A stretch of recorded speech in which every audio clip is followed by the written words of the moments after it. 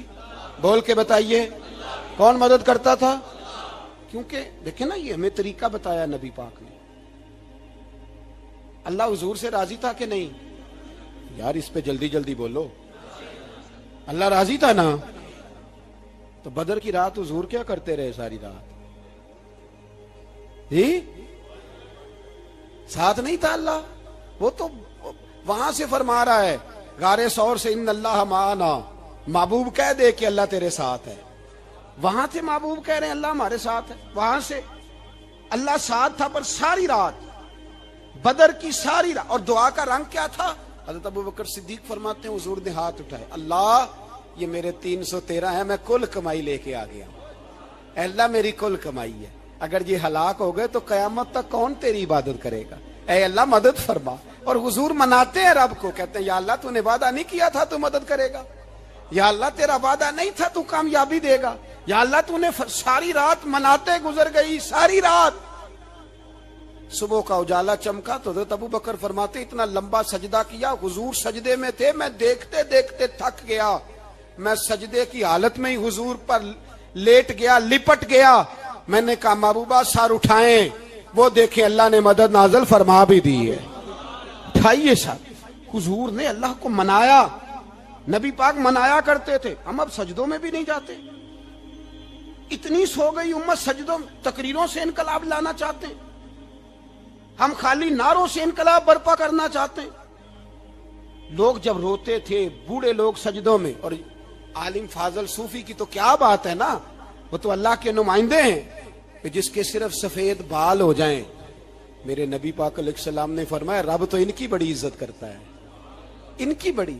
اور میرے نبی پاک نے فرمایا گناہگار مومن بھی جب دعا کے لیے ہاتھ اٹھاتا ہے تو اللہ فرماتا ہے فرشتوں اسے خالی نہ لوٹانا, مجھے شرم آتی ہے سے خالی. پر تو اٹھاتا ہی نہیں, تو اسے مناتا ہی نہیں, تو کبھی لپٹا ہی نہیں, تو نے کبھی کہا ہی نہیں کہ یا اللہ آ میں تجھے لے جاؤں. حضرت سعد بن ابی وقاص کے پاس قادسیہ کی جنگ ہو رہی تھی, کافر بلا رہا تھا, آؤ اگر کوئی ہے تو آؤ, آؤ مقابلے میں.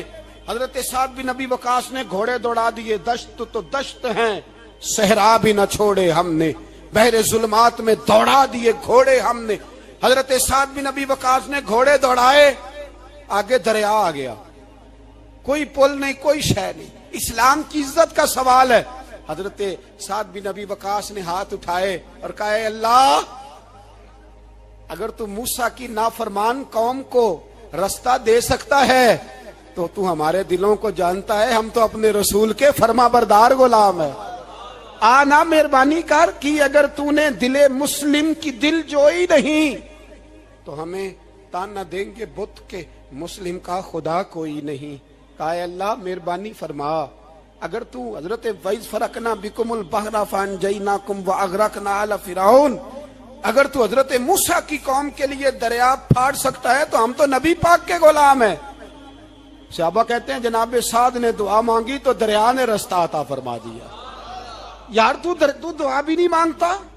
حضور نے فرمایا دعا صلاح المومن، دعا مومن کا ہتھیار ہے، تو نے یہ بھی چھوڑ دیا ہے. اب تو باتیں کر کے تبصرے کر کے ٹی وی دیکھ کے اپنی رائے قائم کر کے کمنٹس کر کے سو جاتا ہے، یہ بھی سوتا خشک ہو گیا. تو دعا تک نہیں مانگتا. فرماتے ہیں دعا مانگی تو دریا نے رستہ دیا، اور جب اس کنارے نکلے تو حضرت سعد کہنے لگے کسی کی کوئی شے تو نہیں رہ گئی دریا میں، کوئی چیز تو نہیں رہ گئی. ایک صحابی کہنے لگے پیالہ رہ گیا ہے. تو حضرت سعد فرمانے لگے او دریا ہمارا پیالہ واپس نہیں کر دیتا. تو کہتے ہیں کہ لہر آئی تو پیالہ بھی باہر پھینک گئی. او بھائی ہم اسی رسول کا کلمہ پڑھتے ہیں جن کا حضرت سعد بن ابی وقاص نے کلمہ پڑھا تھا. اور کسی جگہ میرے نبی پاک نے نہیں فرمایا اللہ صحابی کی سنے گا بعد میں آنے والوں کی نہیں سنے گا، کسی جگہ نہیں کہا. پر تو کشکولے دعا بھی نہیں اٹھاتا. مصیبت میں بھی اب یاد خدا ہم کو نہیں آتی، دعا منہ سے نہ نکلی جیبوں سے عرضیاں نکلی، تو یہ کام بھی نہیں کرتا.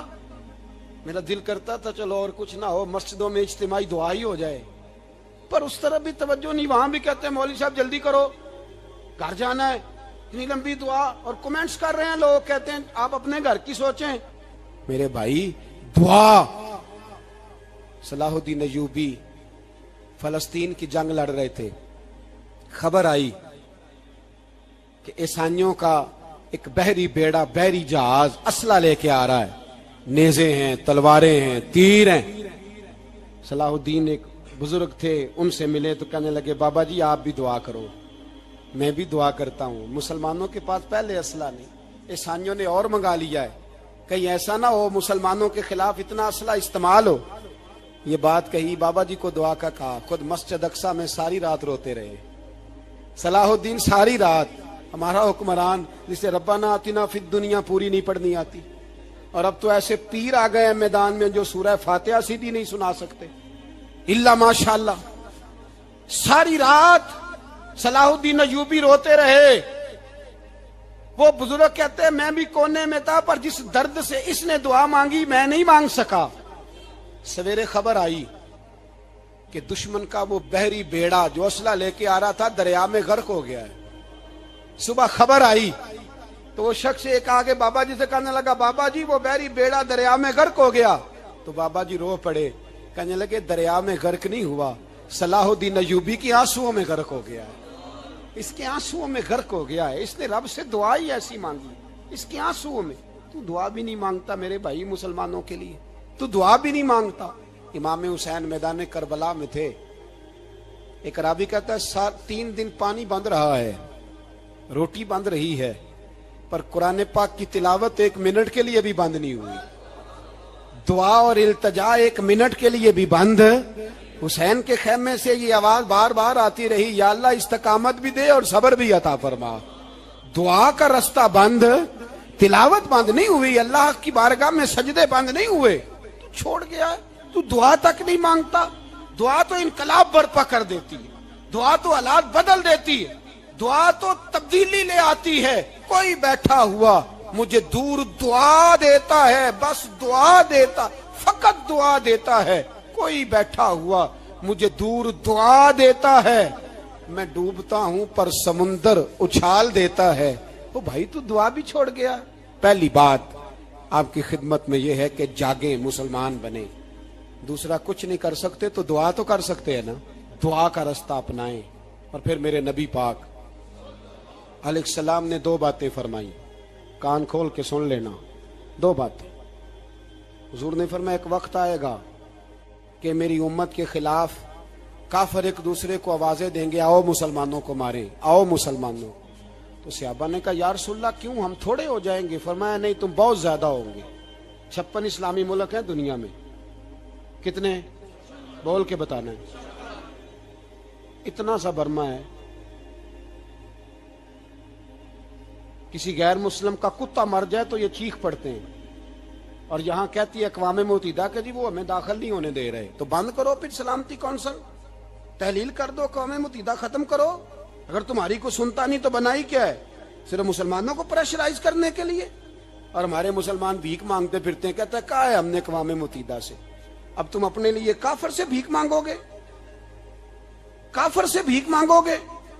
میرے عزیز، نبی پاک علیہ الصلوۃ والسلام نے فرمایا کافر ایک دوسرے کو بلائیں گے مسلمانوں کو مارے، یا رسول اللہ ہم تھوڑے ہوں گے، فرمایا بہت زیادہ ہوں گے، تو حضور کیا ہوگا؟ فرمایا تمہیں وہن ہو جائے گا۔ یا رسول اللہ وہ کیا ہے؟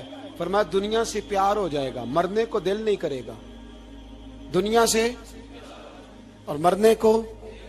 اس وقت سمجھ لینا کافر تم پہ حاوی ہے۔ میں اپنا اندازہ کروں، آپ اپنا کریں، مجھے دولت سے کتنا پیار ہے اور آپ کو کتنا پیار ہے؟ جھاگ کے سنیں یہ لفظ رسول پاک کے صلی اللہ علیہ، حضور نے فرمایا جب تجھے دنیا سے پیار ہو جائے، دولت سے پیار ہو جائے، اقتدار سے پیار ہو جائے، اور جب تجھے موت بری لگنے لگے، تیرا مرنے کو دل نہ کرے، پھر کافر تیرے اوپر چڑھ آئے گا۔ آج دولت ہی تو رہ گئی ہے، باقی بچا کیا ہے؟ میں اکثر کہتا ہوں شادیاں نہیں ہوتی، تجارتیں ہوتی ہیں۔ لڑکی والے کہتے ہیں کہ لڑکا زیور کتنا ڈالے گا، لڑکے والے کہتے ہیں لڑکی جہیز کتنا لائے گی۔ تجارت، ہر جگہ دولت، ہر جگہ پیسہ، ہر جگہ سرمایہ۔ جہاں جس معاشرے میں تلاوت بکے، نعت بکے، تقریر بکے، اس سے زیادہ اور تباہی کا معاملہ کیا ہوگا؟ میرے عزیز، میرے رسول پاک علیہ الصلوۃ والسلام کے صحابہ کے قریب دنیا داری آ سکی نہیں آئی۔ حضرت ابو بکر صدیق نے پانی مانگا تو لوگوں نے دودھ دیا، فرمایا پیچھے کرو، ابو بکر نے نعمتیں چھوڑ دی ہیں۔ اب ابو بکر وہ والا کام کرتا ہے جو رسول پاک نے کیا ہے، فرمایا نہ دودھ شاید پیش نہ کرو، جو مانگتا ہوں بس وہ دو۔ حضرت ابو بکر صدیق نے بڑے مالدار تھے، حضرت عمر فاروق رضی اللہ تعالیٰ عنہ کے پاس صحابہ کرام جمع ہو کے آئے، کون سا ایسا شخص ہے جس کی تنخواہ میں اضافہ ہو جائے؟ تو لوگ کہتے ہیں نہیں مجھے نہیں چاہیے، پر ہم نے وہ لوگ دیکھے ہیں۔ حاجی صادق صاحب کو مسجد والوں نے کہا 1000 روپیہ تنخواہ بڑھانی ہے، تو حاجی صاحب کہنے لگے میرا بڑا سونا گزارا ہوں ہے، مینوں نہیں بڑے نے۔ حضرت سیدنا عمر فاروق رضی اللہ عنہ صحابہ اکٹھے ہو کے گئے، کہنے لگے عمر حضور کے زمانے میں بظاہر غربت رہی، جناب صدیق اکبر کے زمانے میں غربت، اب تو بڑی ریل پیل ہے، بحرین سے لاکھوں کا مال آتا ہے، آپ کو بڑے بڑے سفیر ملنے آتے ہیں، پر آپ وہی پرانا کرتا اور وہی تامت جو کئی جگہ سے سی آپ نے کئی جگہ سے پھٹی۔ اور حضرت عمر ایک دن عید کی نماز پڑھانے گئے تھے تو ننگے پیر ہی چلے گئے۔ لوگوں نے کہا جوتا، فرمایا ٹوٹ گیا تھا یار، پہننے کے قابل نہیں تھا۔ فرمایا ننگے پیر آ گئے اور لوگ کیا کہیں گے؟ فرمایا چھوڑو، عمر کے پاؤں ننگے ہیں لیکن عمر کے کردار میں تو کوئی شک نہیں نا، پیر ہی ننگے ہیں نا، کیا ہوا؟ چھوڑو اس بات کو، کوئی پیار نہیں دنیا داری سے، دولت سے، کوئی چکر ہی نہیں۔ حضرت سیدنا عمر فاروق رضی اللہ تعالیٰ عنہ کو صحابہ نے اکٹھے ہو کے کہا، یہ ہے امت کے بیدار ہونے کے طریقے جو عرض کر رہا ہوں۔ کہا جناب آپ اب بڑا مال غنیمت ہے، اور جس طرح ہر صحابی کا حصہ ہے آپ کا بھی حصہ ہے، تو ایک نیا کرتا ہی ڈال لیں آپ خرید کے۔ اب جب مشورہ ہو گیا صحابہ میں تو کہنے لگے عمر سے بات کون کرے گا؟ نیا کرتا پہننے کی عمر سے بات کس کو برا لگتا ہے جی؟ نیا کرتا کون بات کرے گا؟ حضرت سیدنا علی المرتضیٰ کا انتخاب ہوا، کہنے لگے مولا علی کی بڑی عزت کرتے ہیں، ان سے بڑا پیار کرتے ہیں، ان سے بات کرتے ہیں۔ تو حضرت علی کو بلایا گیا، عرض کی حضور مہربانی فرمائیں، حضرت عمر سے کہے نئے کرتے کے لیے۔ آپ فرمانے لگے عمر میری بڑی قدر کرتا ہے، بڑی بات سنتا ہے، پر یہ والا کام نہیں میں عمر سے کہہ سکتا، یہ کسی اور سے کہو۔ تو کہنے لگے آپ رہنمائی کر دیں، کس کو کہیں؟ تو جناب علی المرتضیٰ فرمانے لگے اگر حضرت عائشہ صدیقہ سے کہو گے تو عمر فوراً مان جائے گا، وہ مومنوں کی ماں ہیں۔ صحابہ حضرت عائشہ کے پاس، اماں جی عمر کو بلائیں، ان کو کہیں بڑے بڑے سفیر آئے ہوتے ہیں، وہی پرانے کپڑے پہن کے بیٹھ جاتے ہیں۔ اللہ اکبر۔ حضرت عائشہ نے پیغام بھیجا، فرمایا عمر کو بلاؤ۔ عمر فاروق دوڑے ہوئے آئے، پردے کے پیچھے حضرت عائشہ کے پاس گھٹنوں کے بل، اماں جی دیر تو نہیں کر آیا میں آنے میں؟ حکم ہو، حضور کے گھر سے پیغام آیا،